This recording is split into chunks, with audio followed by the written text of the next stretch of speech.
안녕하세요. 시네마 브런치. 오늘도 이 감독님의 빈자리가 굉장히 횡한데요. 저는 기회라고 생각합니다. 왜냐하면 이 감독님이 안 계실 때 제가 좋아하는 영화를 시네마 브런치의 파트너로 삼을 수 있는 절호의 기회. 네, 이 감독님 아직도 소녀상 옆에 계시나요? 빨리 오세요. 우리 목사님 되게 이 감독님 그리워하시는 것 같고 저에게 잡혀먹으실까봐. 네, 그래서 오늘은 제가 참 어떻게 보면 요즘 까다로운 이슈죠. 젠더 갈등이 참 많은 사회에서 여성 참정권을 획득한 그 운동가들의 이야기, 서프러제트를 시네마 브런치 파트너로 삼아봤습니다. 저는 페미니스트에 대한 시각이 좀 스펙트럼이 있는 것 같아요. 그러니까 페미니즘의 운동도 굉장히 여러 전통이 있는데 이 전통이 옳기도 하고 저 사람의 말이 옳기도 하고 이랬던 것 같고요. 또 요즘 이대남 분들의 이 어떤 그 고민 등 갈등, 어떤 불평들을 들어봐도 저분들 입장에서는 또 저럴 수도 있겠다. 그래서 제가 확고한 이것에 대한 어떤 관점을 가진다기보다는 지금은 저도 이렇게 관찰하고 있는 그런 상태죠. 근데 이 영화는 어떻게 보면은 페미니즘적인 영화라고 볼 수 있을지 몰라도 사실은 이 영화를 현미경 들여다보듯이 볼 때 저는 굉장히 이 영화에서 말하고 있는 그 메시지들이 복음적이다라는 느낌을 많이 받았고요. 1912년 영국 런던을 배경으로 하고 있습니다. 여성에게 참정권도 없었고 자녀에 대한 법적 권리도 없던 시절이죠. 그 서프러제트라는 단어의 의미는 여성의 투표권을 쟁취하기 위해서 거리로 나가 시위를 하는 여자들을 가리키는 말이었다고 하는데요. 이 여성들의 연대에 관한 이야기이지만 그렇게만 보기에는 스펙트럼이 굉장히 영화가 크죠. 가장 소중한 가치를 내가 쟁취하기 위해서 소중하게 여기던 나의 개인적인 삶들을 다 내려놓을 수 있는가, 희생할 수 있는가. 어떻게 보면 우리가 복음을 붙들기 위해서 세상적으로 안주하던 모든 걸 내려놓을 수 있는가, 이런 어떤 나의 삶을 반추하게 하는 그런 힘이 있는 영화들이었어요. 목사님은 어떻게 보셨어요? 저는 이게 추 감독님께 추천을 받아서 이 영화를 이제 네. 알게 됐어요. 잘 몰랐던 영화거든요. 네네네. 근데 제가 벌써 제 주변에 계신 여성분들한테 이번에 시네마 브런치 이거 할 것 같아 했더니 제 주변 분들은 다 알고 있더라고요. 이미 그러니까 벌써 그 시각 차이가 있었던 거죠. 하여튼 저도 이 영화 보면서 배웠죠. 많이 배웠고 깨닫는 바도 컸고 네. 저는 젠더적 관점 이기 이전에 한 사람의 성장 서사로도 아주 훌륭한 영화였다라는 생각들이 들었어요. 네. 여주인공이 그냥 그 시대에 딱 전형적인 어떻게 보면 어머니도 그 일하는 그 세탁 공장이죠. 거기서 본인도 어떤 그 관리자한테 성적인 피해를 입었음에도 그렇죠. 불구하고 그걸 묵살하고 감내하고 그냥 살던 그냥 평범한 한 여성이 어떤 우연한 기회에 이 여성 참정권을 참여하는 여성들을 보면서 처음부터 막 가슴이 뛰고 막 했던 게 아니고 그렇죠? 처음에는 그런 장면을, 그러니까 모드죠. 이름이 모드에 이제 원세계가 나오잖아요. 그 원세계는 거리로 나와서 시위하는 서프러제트들을 보고 집에 와서 남편한테 처녀자들이 미친 여자들이 이렇게 얘기하는, 맞아요. 비난하는. 그렇죠.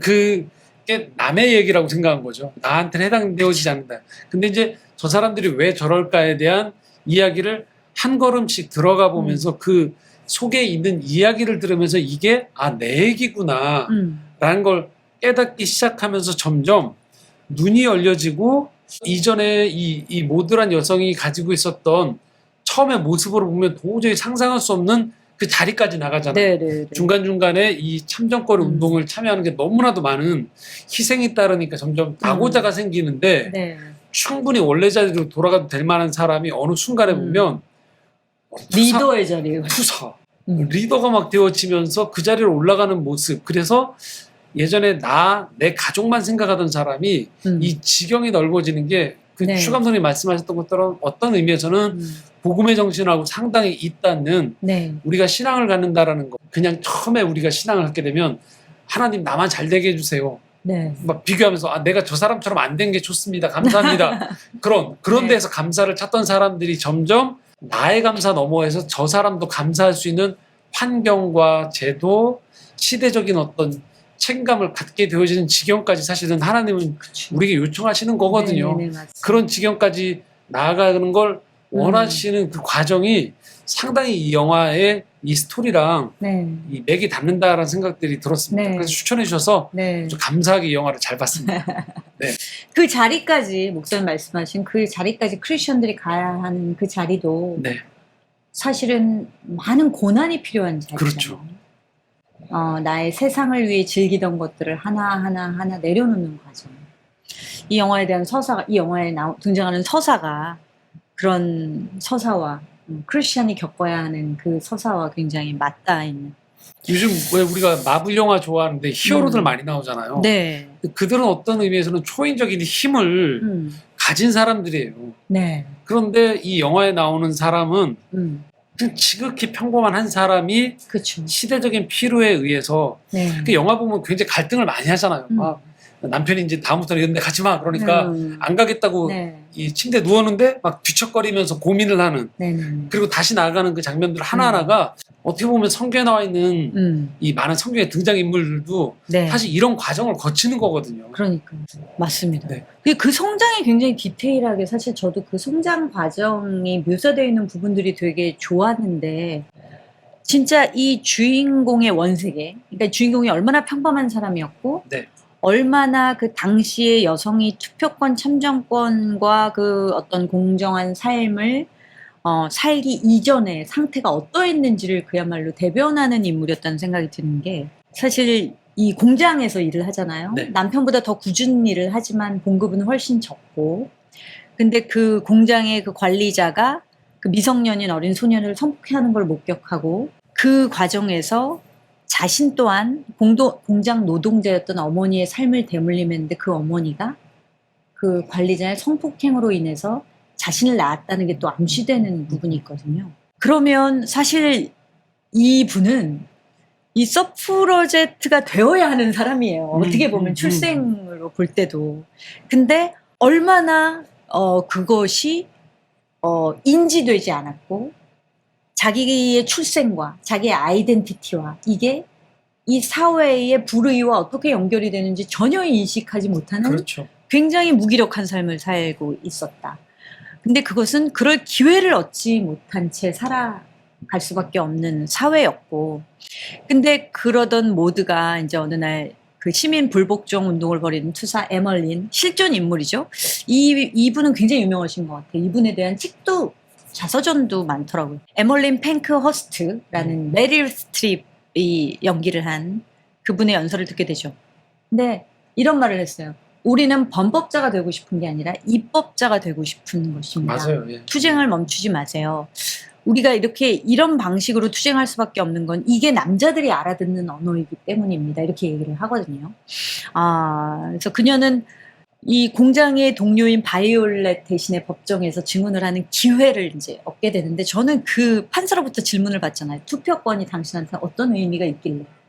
어떤 의미입니까? 이렇게 툭 던지는데 모두가 정말 자기의 그대로 자기 상태를 얘기하거든요. 아직도 별 인지를 못하고 있는 상태죠. 그 에멀린의 그 스피치를 한번 들었을 뿐이죠. 근데 이렇게 얘기합니다. 투표를 한다는 건 생각도 못 해봤습니다. 그래서 제게 그게 어떤 의미인지 모르겠습니다. 지금. 모르겠는데 그러니까 판사가 벙찐 표정으로 아니 그럼 왜 이 자리에 나오신 겁니까? 이렇게 얘기하니까 어쩌면 우리 어머니 얘기를 하면서 우리 어머니 공장 노동자였는데 어쩌면 우리가 이 인생을 다르게 살 수 있을지도 모른다는 생각이 스쳤다라는 표현을 하거든요. 이제 그게 출발이죠. 이 모두의 성장에 있어서. 그러면서 이제 후에 모두가 겪게 되는 일들이 이제 펼쳐지는데 서프러제트들하고 교류한다는 소식을 듣고 남편이 이제 입양을 보내잖아요. 맞아요. 아들을. 전 너무 밉더라고요. 그 아버지가. 근데 여성에게는 그 자녀를 다시 데려올 법적 권리가 없다는 걸 거죠. 처음으로 알게 되죠. 그러면서 서프러제트들이 벌이는 이 운동이 이 간절한 소망이 남의 얘기가 아니구나. 이게 내 얘기구나. 그러니까 내 아들을 찾아오려면 그 권리를 가져야 되는구나. 그래서 이제 법정에서는 증언과는 엄청 다른 온도 차이가 발생하면서 이런 얘기를 하죠. 나중에 법 때문에 제가 아들을 볼 수 없다면 저는 그 법을 바꾸기 위해서 싸울 겁니다. 그렇죠. 이런 부당한 법이 우리가 사회를 살다 보면 있잖아요. 근데 그렇죠. 그것을 우리가 공감하기 어려운데 이게 결국은 내가 어떤 이런 사건을 만날 때만 자기 것이 된다는 거. 공감 능력이 생긴다는 거. 그것도 좀 보면서 아 나도 참 이렇게 무심하게 그냥 지나는 일이 얼마나 많은가. 그렇죠. 평범하게 살아간 우리들은 네. 내 일상의 불편을 겪기 전까지는 또는 내가 부당함을 겪기 전까지는 별 문제의식을 못 느끼는 것 같아요.